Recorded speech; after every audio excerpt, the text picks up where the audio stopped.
Galaxy report நேயர்களுக்கு வணக்கம். தற்போது நிகழ்ந்து கொண்டிருக்கின்ற அதிமுகவில் எம்எல்ஏக்களை நீக்குவது தொடர்பாக பல்வேறு சர்ச்சைகளும், பொதுச் செயலாளர் நீக்குவதற்கு தொடர்பாக மெஜாரிட்டியான 24 எம்எல்ஏக்களும் ஒருவருக்கொருவர் வசைபாடி கொண்டு சட்ட திட்டங்களை கையில் எடுத்து தன்னிலை விளக்கம் கொடுத்துக் கொண்டிருக்கின்றனர் என்பது ஒருபுறம் இருந்தாலும், அதிமுகவின் ஆக்சிஜன் திருமதி லீமா ரோஸ் அவர்கள்தான் இத்தகைய காரணங்களை செய்கின்றார் என்று பல்வேறு தரப்பிலே கூறிக்கொண்டிருந்தாலும், திருமதி லீமா ரோஸ் அவர்களை பொதுச் செயலாளரான எடப்பாடியால் எதுவும் செய்ய முடியாத ஒரு சூழ்நிலையில் அவர் தள்ளப்பட்டிருக்கிறார் என்பது முக்கியமல்ல.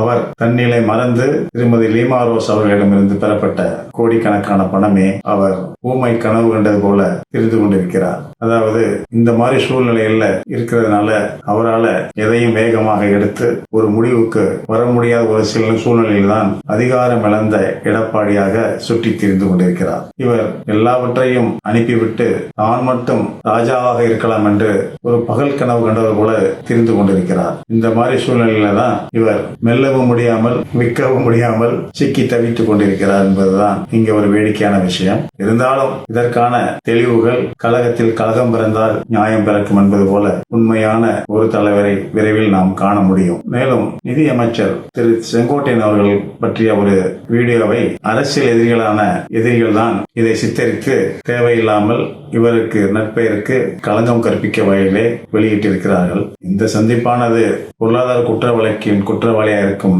ஜெயக்குமார், சேலத்தை சேர்ந்த ஜெயக்குமார் என்பவர், யாராவது அரசியல் எதிரிகள் தான் அவரிடம் அனுப்பி இது போன்ற ஒரு தவறான ஒரு சம்பவத்தை ஏற்படுத்தியிருக்க முடியும் என்பது உண்மையாக தான் இருக்கின்றது. இவருக்கு அரசியல் எதிரிகள் நிறைய பேர் இருந்தாலும், இவர் அதிமுகவில் இருந்து நீக்கப்பட்ட பொழுது இவர் எந்த விதமான கழகத்திலும் இணையாமல் ஒரு சுமார் 2-3 மாதங்கள் தனியாக இருந்து வந்திருக்கின்ற காலத்தில் இந்த சம்பவம் நடைபெற்றிருக்கிறது. இதற்கு காரணம் அவர் வெளியே அனுப்பப்பட்ட அதே கழகத்தின் மூலமாக அதே கழக பொதுச் செயலாளர் தான் ஏற்பாடு பண்ணியிருப்பார் அப்படின்ட்டு எல்லாம் பரவாயில்ல பேசிட்டு இருக்காங்க. இதனுடைய பின்னணிகள் என்னன்றது எல்லாருக்கும் தெரியும். இவருடைய அரசியல் எதிரிகள் இவருடைய வளர்ச்சிக்கு குந்தகம் விளைவிக்கும் வகையிலே இந்த ஏற்பாடு செய்திருக்கிறார்கள். இது நீண்ட நெடிய பயணத்தை தொடர்ந்து வந்து கொண்டிருக்கின்ற அண்ணன் அமைச்சர் திரு செங்கோட்டையன் அவர்கள் இது போன்ற ஒரு அல்ப விஷயங்களுக்கு இரையாக்கப்படலாம் என எதிரிகள் மனப்பால் குடித்துக் கொண்டிருக்கின்றனர். திரு செங்கோட்டையன் அவர்கள் தன்னுடைய செங்கோலால் இதை நிரூபிப்பார் என்பதில் எந்த விதமான மாற்று கருத்தும் இல்லை. மேலும் பாட்டிலுக்கு 10 ரூபாய், பாட்டிலுக்கு 10 ரூபான்னு பாட்டெல்லாம் நம்ம கேட்டோம் தேர்தல் பிரச்சாரங்களில். ஒரு அழகான ஒரு பாடலாக தான் ஒரு வித்தியாசமாக அமைந்திருந்தது. இந்த மாதிரி சூழ்நிலையில டாஸ்மாக் மீது 10 ரூபாய் 20 ரூபாய் வாங்குற கமிஷன் அதை அடிஷனலா வாங்குறவங்களுக்கெல்லாம் வாங்கக்கூடாதுன்னு ஒரு சுற்றறிக்கை போட்டு புதிய முதலமைச்சர் விஜய் அவர்களின் அதிரடி நடவடிக்கைகள் இந்த மது கடைகள் டாஸ்மாகை நிர்வகிக்கக்கூடிய வகையிலே சில நடவடிக்கை எடுத்துக்கொண்டு வருவது என்பது வரவேற்கத்தக்கதாக இருக்கிறது. இதில் டாஸ்மாகில் திமுகவின் அமைப்புகள் சிலர் பொறுப்புகளில் இருந்து கொண்டு டாஸ்மாக் ஊழியர்களை சுரண்டி கொண்டும் டாஸ்மாக் ஊழியர்களை புதிய அரசுக்கு எதிராக அங்கொன்றும் இங்கொன்றுமாக வித்தியாசமாக எதிர் திசை பாடுவது போல பாடிக்கொண்டிருக்கிறார்கள். இது ஒன்றும் பெரிய விஷயம் இல்லை, இதெல்லாம் பெரிய சவாலான விஷயம் இல்லை.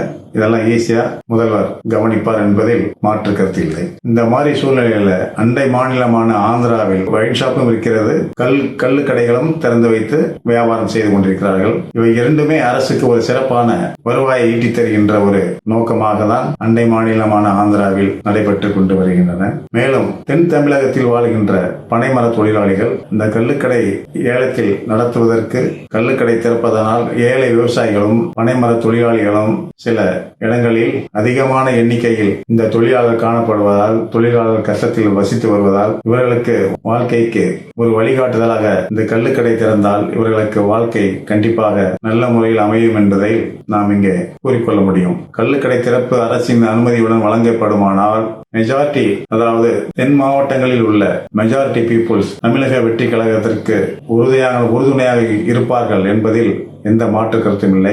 இந்த பிரச்சனையை துணிச்சலாக இதுவரையிலும் அதிமுக அரசோ திமுக அரசோ கையில் எடுக்கவில்லை. இருந்தாலும் புதிய அரசான தங்களின் அரசு, மக்களின் அரசான தங்களின் அரசு இதில் துணிச்சலுடன் தார்மீக பொறுப்பெடுத்து ஏழை மக்களின் வாழ்வுக்கு ஒரு சிறந்த ஒரு வாழ்க்கையை அமைத்துக் கொடுக்கும் வகையிலே நீங்கள் யோசித்து சிந்தித்து நடவடிக்கை எடுத்தால் இந்த மக்களும் உங்களுக்கு ஏகோபித்த ஆதரவை அளிப்பார்கள் என்பதில் எந்தவித மாற்று கருத்தும் இல்லை. நீங்களும் விசாரித்து அதற்கான நடவடிக்கையை கண்டிப்பாக எடுப்பீர்கள் என்று நாங்கள் நம்புகிறோம்.